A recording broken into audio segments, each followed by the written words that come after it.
But the one thing that's common everywhere we go is that no one is arguing about whether zero trust is the right approach to security. How do we pivot from where we are to where we'd rather be? And how do we get started? Even by different nations, and they are told from the same way, is about the zero trust architecture is the must to have.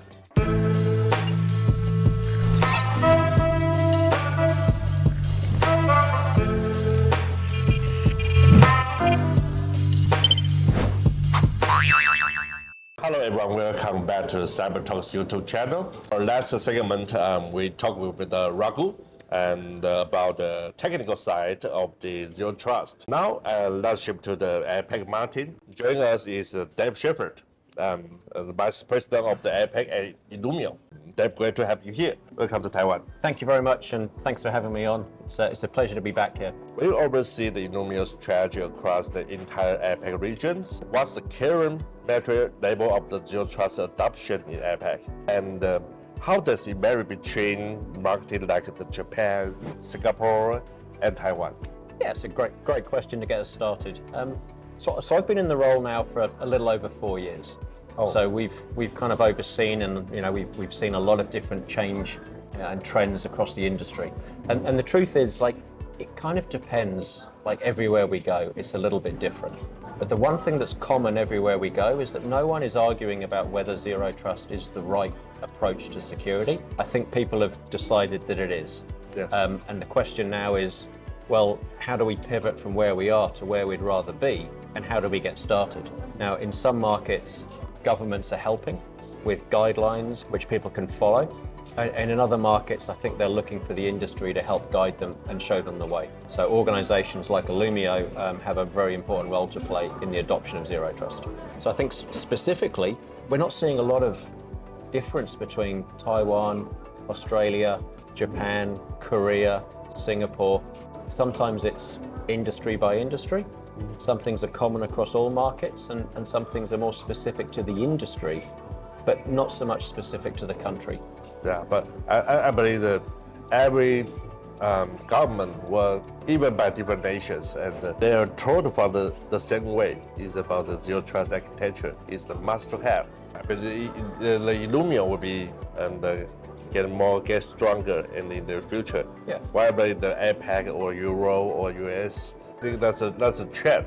The zero trust was a trend in the cybersecurity. Yeah, and what we've seen is that zero trust is a strategy first and foremost. It is the right strategy for organizations to adopt. It requires some kind of shifts in thinking.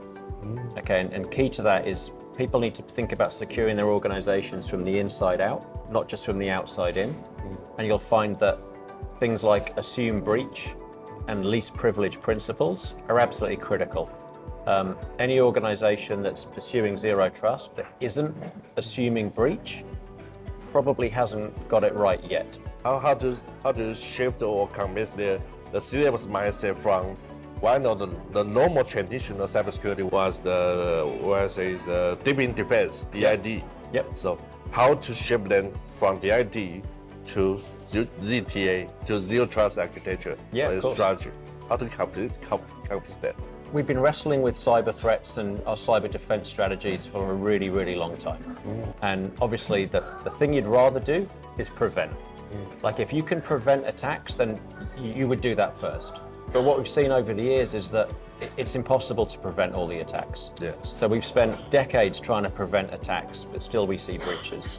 And then we've spent probably the last decade investing in detection, because we recognize the fact that prevention is going to fail somewhere at some point. So then the mission has been, how can we find them faster? But still the breaches have happened. So I think the industry has come to its own conclusion that if you can't prevent things and you can't detect them fast, the next best thing to try and do is contain them. Try and limit the impact and limit the consequence of the breach, because every breach that you see reported and played out in the media, like, incident response and recovery is really kind of messy. And I think people have realized that they'd rather not be doing incident response and recovery work. So containment has become a much bigger part of the conversation. Yes. And then when people think about containment, then they probably have to think different about how they've been doing it before, whether they've got the right setups, the right tooling, and are their investments being prioritized. So Zero trust is key to all of this, but the strategy comes first, and then we start thinking about the right architecture for the organization. That's a great point. Good. Thank you, Ethan. One of the most common challenges APAC organization face when the implementation, segmentation, or zero trust strategy. What we see most is that, people are already somewhere. Like, it's not like they haven't been doing cybersecurity for a really long time. So they've already spent a lot of money, designed their programs, built their teams, and now they need to try and kind of pivot or shift away from how they've been doing it to how they'd rather be doing it in the future. So I think people are looking at, like, how do I get from where I am to where I'd rather be? And which of my tools, frankly, are past their freshness date? And which of the technologies and tools am I going to need to introduce in order to do things better? So we're not building in these greenfield environments, and customers don't have infinite budget. So there's a little bit of, like, how do I get the greatest bang for my buck? When you think about a lot of the dollars in the budget has already been, allocated to certain things. And then the second thing is, like, how do I get started? Like, what should I do first? And, we think you've either got to take on the projects that are going to have the biggest risk reduction, or you can look for some low-hanging fruit to get some quick wins for your program and get support and funding and investment to keep going. You want to choose the zero trust? Choose the Illumio. Fair price. Yeah, I agree. If we're negotiating over price, we're in a really good spot. What are the business benefits to a company by adoption zero trust? I think a lot of people's security programs in the past have been built with audit in mind, or with compliance in mind. And passing an audit and being cyber resilient are very different things. So I think when people pivot towards a zero trust strategy and a zero trust thinking, they're really kind of aiming to protect what matters most. They've accepted that it's going to be impossible to protect everything from everything and everyone all the time. So they shift their focus and they think more about the impact and the implications of a breach, and then they orient their teams and their investment and their tooling towards the greatest risk reduction. So if we think about, if you can contain a breach, if you can't prevent one and you accept that assumed breach, one is inevitable, if you can contain it, then you reduce the cost and the time and the effort of recovery, but you also keep services up and available for customers.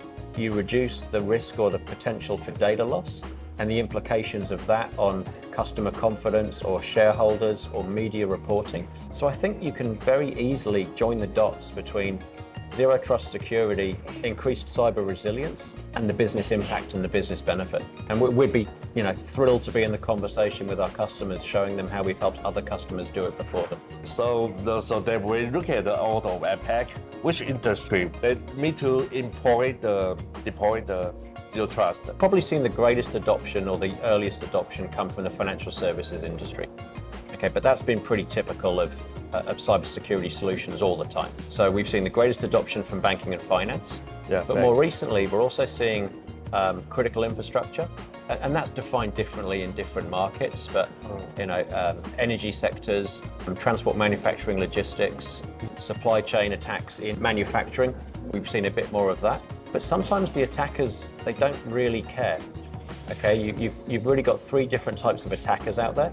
There are criminals, there are nation states, and there are protest groups or hacktivists. Yeah. Like, that's really it. But the question is, like, what is their motivation? Some just want to cause disruption to get attention to their issue. Some want to make money, and others want to kind of expose your secrets. So each industry needs to figure out what they're trying to keep safe from who, and then build their plans accordingly. But what I have seen, which is the most fascinating, is that zero trust segmentation is no longer just for large organizations with bigger budgets and large teams. We're actually seeing adoption of what we do right across all industries at all sizes as well. So ransomware gangs don't really care who they're impacting. They don't care the industry. Correct. They don't care the industry, they don't care the size. They just want to carry out their attacks and get paid. Yes. Okay, and then they want to sell on the attacks to somebody else, or they want to steal the data and extort you for that as well. Yeah, and that that has the impact of putting smaller, medium-sized organizations out of business, whereas the larger ones have probably got the financial means to kind of recover, but not everyone does. So we're seeing a lot of adoption now from mid-sized enterprises, even commercial customers, not really small SMBs yet. And the use cases are either across industry or they can be specific to industry. Banking and finance cares about SWIFT payment systems, they care about customer data, they care about PCI. Yes. Manufacturing might care about their IT environments and their OT networks. Transport, manufacturing and logistics need to keep goods moving out of the warehouses and trucks on the road. Airlines need to keep the jets fueled and in the air. So everyone's got their own version of impact or implication to a breach. Hackers are just looking to cause damage, get paid or complete their missions. Yes. It's not easy. So the Illumio overall of the industry, when they want to protect and the application, their network, even container and cloud, all of the upstream and the internet or cybersecurity, and Illumio will be covered and do the segmentation. Correct. I mean, we're looking to give customers like visibility and understanding of their network that they've just never had before. So we're not looking at the configuration state of things, we're looking at the connected and the communication state of things. So if I can show you how everything in your network can or does communicate to everything else in your network, you can very quickly see the potential for lateral movement risk. You can understand whether a breach or a vulnerability over here has the potential to impact a system over there, and then you can take action. And that action might be segmentation policy with inside Illumio. It might be action through another team or tool outside of Illumio. But what we're showing them, or we're illuminating their network in a way that they've just not been able to do before, and we're kind of providing it to them in a very easy to understand and consume actionable state. So this has the potential to really change the game for the defenders because we're going to make them more efficient, less time searching for things, more time addressing and fixing things. Yes. So let's looking forward to Zero Trust and the Illumio keep growing. Thank you, Dave Shephard. Thanks for having me. I appreciate your time and it was great to be here. Thank you. Thank you, Easton. Please.